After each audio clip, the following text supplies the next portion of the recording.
श्री राम जानकी मंदिर में चल रही श्री राम कथा के चतुर्थ दिवस पर जैसे ही व्यासपीठ पर श्री धाम वृंदावन से पधारे कथा व्यास अविचल जी महाराज विराजमान हुए। आयोजन समिति के यजमान शशि कुमार सिंह ने सपत्रिक महाराज जी का तिलक वंदन कर स्वागत किया और व्यासपीठ का पूजन किया। चतुर्थ दिवस की श्री राम कथा में कथा व्यास ने मर्यादा पुरुषोत्तम श्री राम के बाल चरित्रों का मार्मिक प्रसंग को प्रस्तुत कर भक्तों को भाव विभोर कर दिया। उन्होंने वर्तमान समय में बच्चों के हो रहे आधुनिक नामकरण पर चिंता जताते हुए कहा कि सावधान रहें, अपने बच्चों का नामकरण हमेशा अपने सदगुरु गुरुकुल किसी विद्युतजन अथवा परिवार किसी श्रेष्ठ जन के श्रीमुख से ही कराएं और ऐसा नाम रखा जाए जिसमें भगवान का नाम भी जुड़ा हो, जिससे वह भगवान का भी स्मरण कराता रहे, निकनेम के चक्कर में ना पड़े। उन्होंने जिस समय व्यासपीठ में गया हर पल तुम्हारी याद आती रहे राघव, राम मिलन की आस जगी है पर कथा मंडप में बैठे श्री राम कथा प्रेमी परम आनंद की अनुभूति का अनुभव मस्ती से झूम उठे।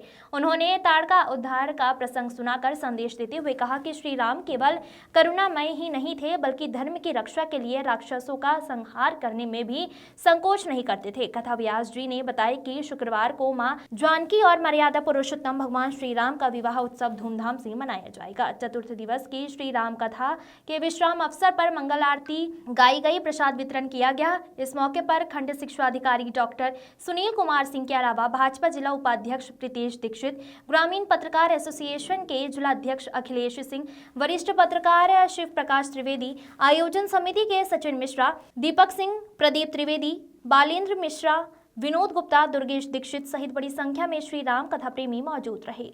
हरदोई से अखिलेश सिंह की रिपोर्ट। भगवान ने हमको बनाया अरबपति है और पता लगा जब देने की बारी आती है तो 10 रुपया निकाले दे दिए जाए हो जाए। नहीं, भगवान को भी लगता होगा कि हमने क्या बनाया है इसको, अरे क्या कर रहा है। कलयुग में मात्र दान ही रह गया है, एक यही दान है। देखिए, न सत्य बोल सकते हो, न दया हो सकती है, न आत्मा पवित्र हो सकती। भगवान का कोई बिरले भजन कर ले वो अलग विषय है। कलयुग में केवल एक ही है दान। और हमारे आदरणीय सचिव भैया इसका भी सुनिए, दया धर्म को मूल है, पाप मूल अभिमान, तुलसी दया न छाड़िए जब लगी घट में प्राण। जब घर में कोई बालक जन्म ले, कोई महोत्सव आए तो जितने जो गरीब लोग आते ना, इनको लुटाया करो, जिनको लुटाया करो। देखो ठाकुर जी कैसे लुटाते राजा दशरथ ने, पता, हाँ इनको लुटाया करो। कैसे लुटाने का ना, राजा दशरथ ने क्या किया, सर्वप्रथम तो गुरु वशिष्ठ कहा गयो हकारा, गुरुदेव को बुलाया। खुशियों में भी अपने गुरु जी को जरूर याद करिए, दुख में ही नहीं, खुशियों में पहले आए द्विजन सहित द्वारा, उन्होंने अनुपम बालक देख निजाई, रूपराश गुण कही न। जो बच्चे का हो तो बहुत सावधानी। सावधानी क्या है, हम नाम अपनी घर में बेटिया जन्म ले, बेटा जन्म ले, ऐसा रखते हैं, ऐसा जो हर उम्र पर जमे। 2 बार, एक तो हर उम्र पर बढ़िया लगे, माने 2 वर्ष पर भी और 85 वर्ष पर भी। पहली तो उसकी रूपरेखा ये होनी चाहिए, हर उम्र पे अच्छा लगे।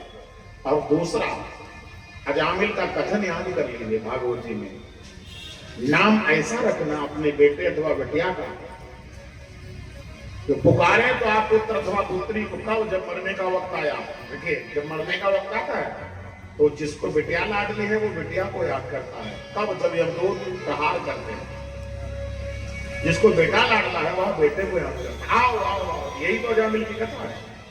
भाई अजामिल क्या कर रहा था, आपने खूब कथा सुनी होगी, जीवन भर उसका कैसा था ये भी सुना होगा। जब मरने का वक्त आया, यमदूतों ने दर्शन दिया, मुक्तर का प्रहार किया, तभी अजामिल चलाया, ओ नारायण ले बचा मुझे, ओ नारायण ले बचा मुझे।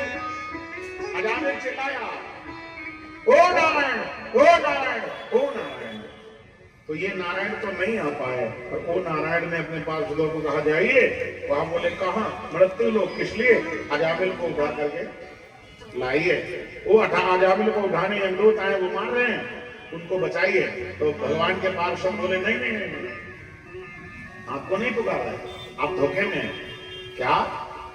उनको भी पता है। भगवान बोले हमें भी पता, हमको नहीं पुकार रहे हैं। फिर वो पुकार तो अपने बेटे को रहे हैं, फिर नाम तो हम नहीं ले रहे हैं। ये मेरे नाम का प्रभाव बदनाम नहीं होगा। भगवान के दूत आए, मारने नहीं दिया। पूरी कथा का सार यही है, जब तुम्हारे घर में बेटा जन्म ले, बेटिया जन्म ले, तो अपने आप नाम रखो। तो कैसे? पहली बात तो रखो ही नहीं। ये अधिकार किसका है अभी मैं बता रहा हूं। नाम कैसा हो? पहली बात तो हर उम्र पर अच्छा लगे, 5 वर्ष पर भी और 85 वर्ष पर भी। और दूसरा, नाम तो हम अपने बेटे अथवा बेटिया का लें और स्मरण भगवान का हो जाए, नाम ऐसा हो। उदाहरण दूं आपको, सुनिए। नाम रखने का अधिकार सबसे पहला है तो कुल गुरु का है, अधिकार जान लीजिए।